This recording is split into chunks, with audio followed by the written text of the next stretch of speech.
Knock on our door, we've been waiting for you. Jake the Film Guy, Microbudgeter.com. In this video, we're going to examine the cost effectiveness of YouTube ads. Excuse me, Google ads. Social faux pas, pardon my French. With the Google ads and YouTube ads all being so related under their parent alphabet, I get a little confused.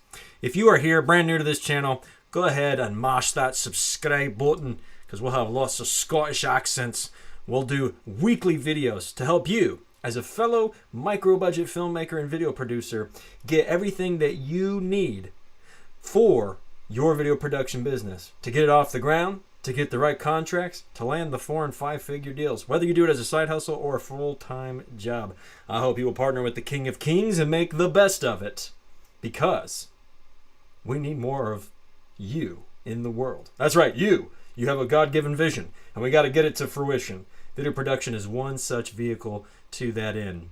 All right, without further ado, we're going to dive right in and talk about the Google, YouTube, AdWords, and then we'll come back to this, which is something from Gary V, the man, the myth, the legend, the guy that has the marketing guru wisdom that we need. In Proverbs, it says that a hoary head is a crown of wisdom. A crown! Meaning, if you got some gray hairs up here, wisdom should be accompanying it. Should be being the operative word. If you have a Google account, you're in, like Flynn. Go to adwords.google.com. And as you can see with the spinning wheel of death, you'll be able to then go and use their keyword planner tool. Now, that is what we're going to be covering today, because I believe the keyword planner tool gives us everything we need to make the deduction that I claim so boldly in this video, that it's not cost effective for us to be running Google ads in 2020. Well, as soon as the spinning wheel of death gets its act together, we'll come back to that. In the meantime, comment below. Are you running Google ads? Are you using them to promote your services, your businesses? Because the fact of the matter is, if you aren't, you might want to consider running a Google ad, but you might want to consider the YouTube ad. That's what we'll get into next week when we talk about and do a deep dive, like look under the hood kind of situation, the YouTube ads, the benefits, the pros, the cons, the whole enchilada. If you're not already doing it, I highly recommend also running Facebook ads. Down below in the notes section, I've got a playlist that is geared to marketing yourself as a video producer. Again, whether you do it as a full-time gig or a side hustle, doesn't matter. You need to be promoting yourself. It's a noisy world. We are competing with all of the drama on Capitol Hill, first and foremost. We are competing with a worldwide pandemic. We are competing with fax machines. Yes, it's 2020 and fax machines are still around. No, I'm kidding about fax machines. But the point is, it's a very noisy world. Everybody's out trying to get attention, and it's all about me, me, me, me, me.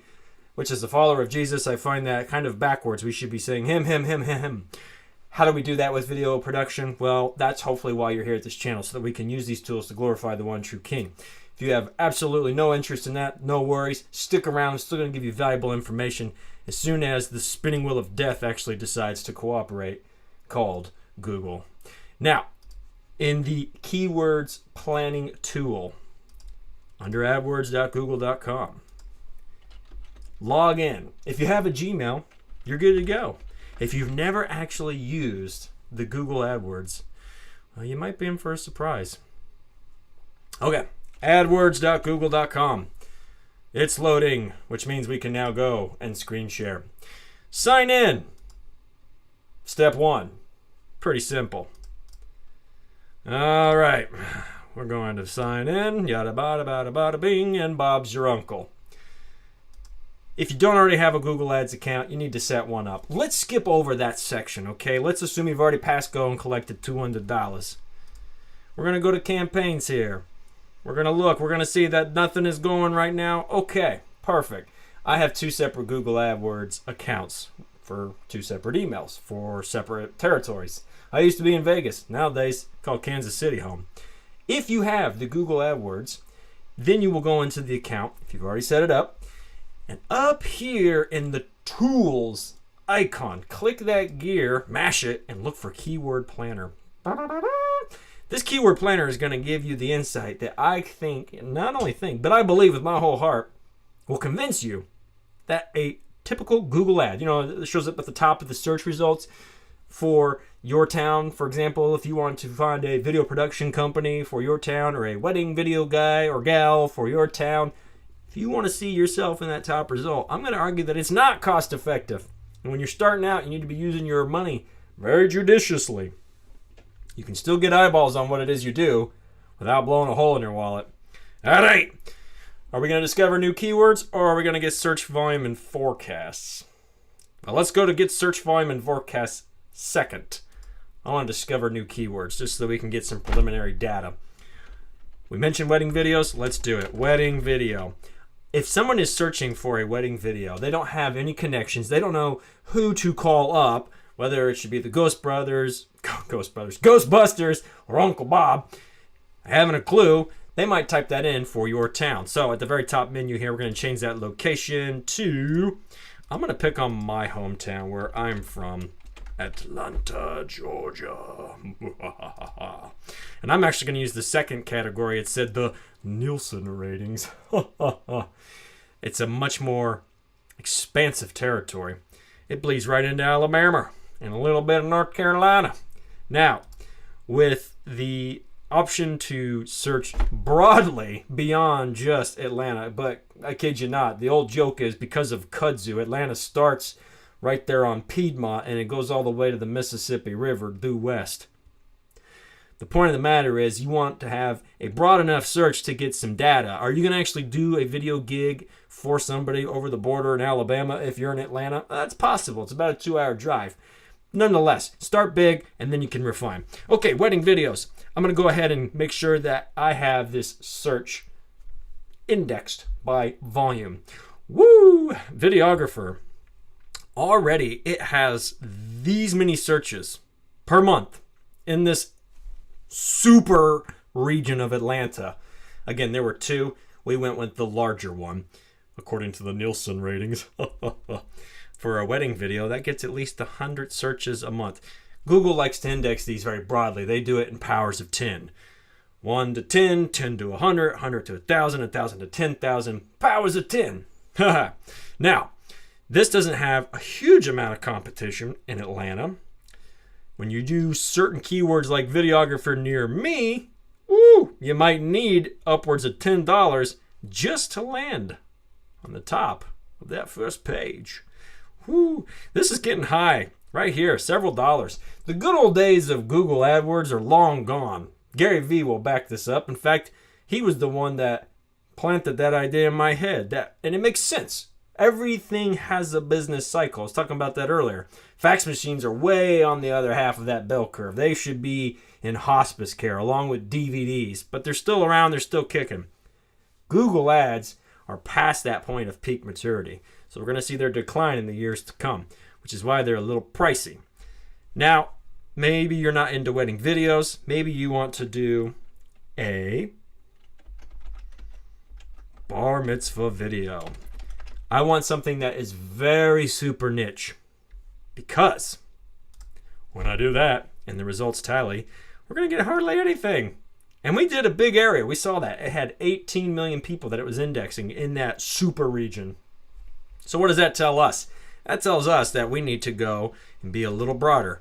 People might not be looking particularly for a bar mitzvah video, but they might be looking for bar mitzvah. And we'll see what are some of the other keywords. Why is this beneficial? Because if we're going to reach people with a service like a bar mitzvah video, it might behoove us to know what people are searching for. Savvy? Simple as that. Bar mitzvah and bat mitzvah for the ladies. A bar mitzvah, bat mitzvah and a bar mitzvah. Jewish bar mitzvah age, second bar mitzvah celebration. There we go. Now that's something that you would be an accessory to if you were going to do a bar mitzvah video. It doesn't have any data here. In fact, this search doesn't give us much information whatsoever. This is a good point to do the forecasting option. So let's go back to that one. I'm going to go up to search here. I'm going to go up to tools and settings, and then I'm going to click on the keyword planner. Once that's reloaded, they'll hit the get search volume and forecast option. And I'm going to try a bar mitzvah again. Get started. Now, I'm probably going to have to tell it once again to change it from the United States to that super region of Atlanta. And this will be actually a good excuse for us to see how it breaks it up into the two categories again. There's Atlanta, Georgia, reach of 12 million people. I promise you, 12 million people aren't crammed into the metro there, but it sure feels like it given the infrastructure. We're going to pick that super region that includes the extended set, according to the Nielsen ratings. Let's save that. And then right here, we get hardly any data for the bar mitzvah. What does that tell us?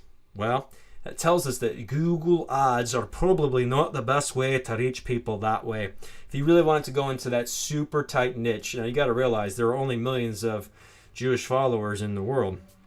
So what does that tell us? Well, if we're going to do something in Atlanta, we probably want to try Facebook ads. I have videos for that in the description below.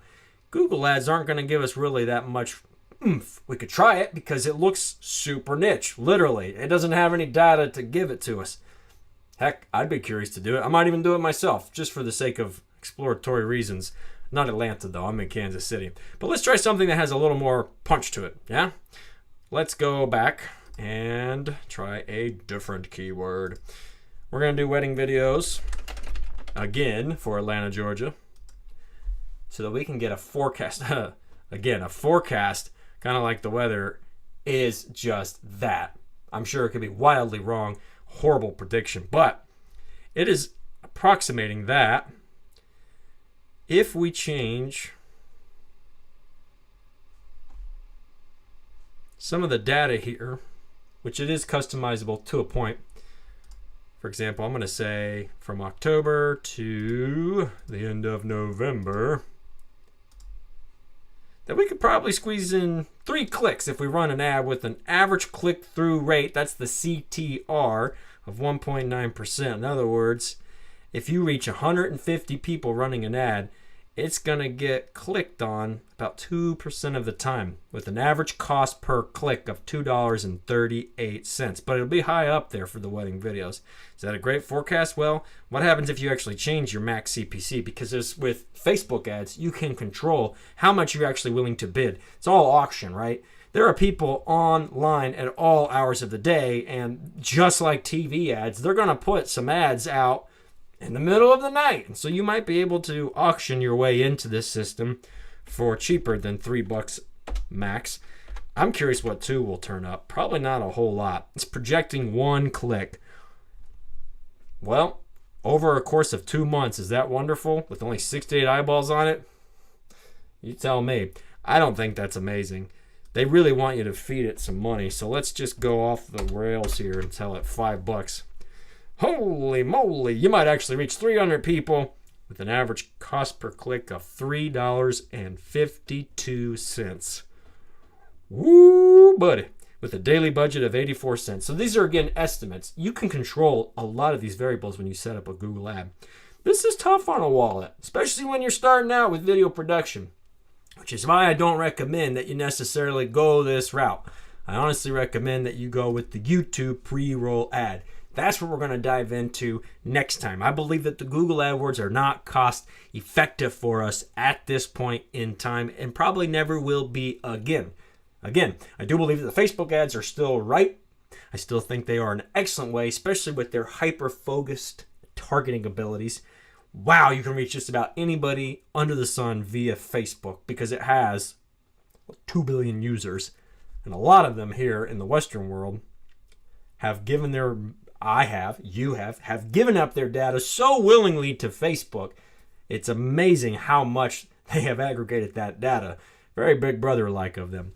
We're going to talk about the YouTube pre-roll ad and how you can also optimize that and actually look under the hood at one of these next week so that in your town, people that are in a certain category within a certain search query, after all, YouTube is still the second biggest search engine, only behind their big brother, Google. I want you to be able, in your town, to reach people and just double up on exposure. In addition to your organic outreach efforts, I think that is extremely beneficial for us. as we are learning and growing as video producers. So if you haven't already, mash that subscribe button, and I will see you next week when we look at one of these YouTube pre-roll ads. But if you stuck it out this long, got a bonus for you. Bonus! I'm going to go through very quickly, and show you a Facebook ad for comparison's sake, just so that you have an approximation of the different abilities to reach people.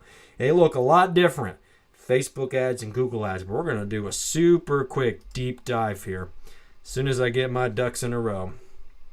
All right. I have here a Facebook ad ready to go. But the question is, are you ready? This is the bonus section. If you stuck around this long, I'm going to give you some extra valuable content. Here we go. God bless you for hanging in there with me. I tell you what, I was voted as having the best personality in my basic training outfit. Reach, demo, Atlanta, wedding videos. And I like to do, in my titling, how far of a radius am I looking at? I'm going to say 50 miles. Atlanta's a really big mass. I'm going to say 50 miles. I'm also going to say because I've been using Facebook ads for a while, and the more I do them, I get better at them. And it's the same for you. The more that you do them, the better you're going to get. I have found that with something like a wedding video, you should always split test. I found that it's useful to look at people who, A, have shown an interest in videos. I know that sounds so simple, but it's a split test. Try it as a variable. You'll be surprised. And I'm also going to try weddings. Or, for this example, marriage. And it's what brings us here together today. Now, if we complete this setup and we do it successfully, without panicking, without crying, we're going to be in good shape here. I'm not going to actually run this ad because I'm setting up for Atlanta in this example. And again, I'm in Kansas City, but you might be in Atlanta. Use your big metro. If you live out in Timbuktu, you're in trouble. We're going to split test the audience variable. I do, in that playlist below, go through the different versions. If you want to, you could split test the creative variable. I certainly recommend the audience one. That's how you can get some amazing data. Okay, we're going to create a new audience. In this first set, we're going to talk about people living in not the United States, but Atlanta. Atlanta, Georgia. All right, I said I'd be doing it for 50 miles. Look at that. Beautiful, huge radius. Bonus points if you can remember the area of a circle with a radius of 50 miles. Most folks aren't getting married at 18. I'm going to bump it up to 21 for the sake of this exercise. I'm going to leave all languages, and I'm going to go to detailed targeting, and this one is huge. I'm going to say that they are people who are newly engaged. Woo, we got 3 categories. Look at that. Okay, we'll do the 3-monthers.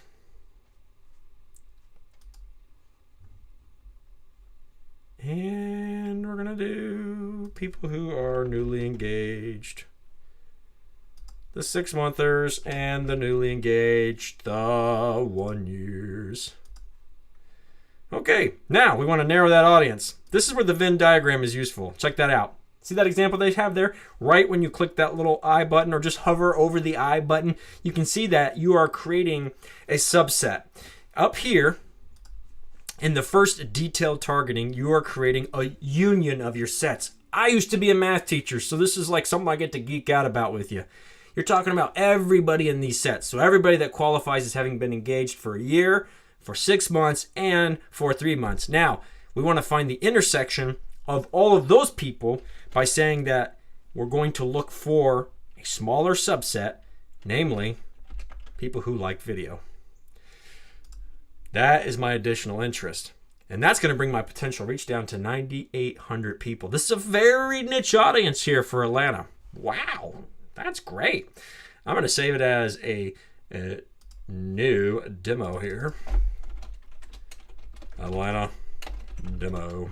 Boom. That way I can pull it up here for my second one. Audience number B, Atlanta demo. And then I'm going to go in and click the edit button. And instead of taking that subset of people who like video, I'm going to look for the people who have also expressed interest in the institution of marriage. Now you would think, well, if they're engaged, clearly they're interested in getting married, right? Well, you would think so. I've met people who were engaged for years. So what does that tell you?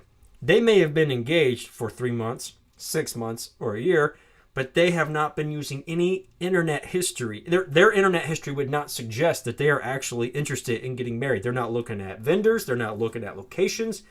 Everything that goes into it. I want people who are actively looking in things that Facebook would then categorize as being related to this institution, this fine institution of marriage. Speaking as somebody who's been married for 8 years now to a wonderful woman and a peach at that, my wife Shalom and I, we're going to be celebrating 9 years in May. Man, I'm getting old.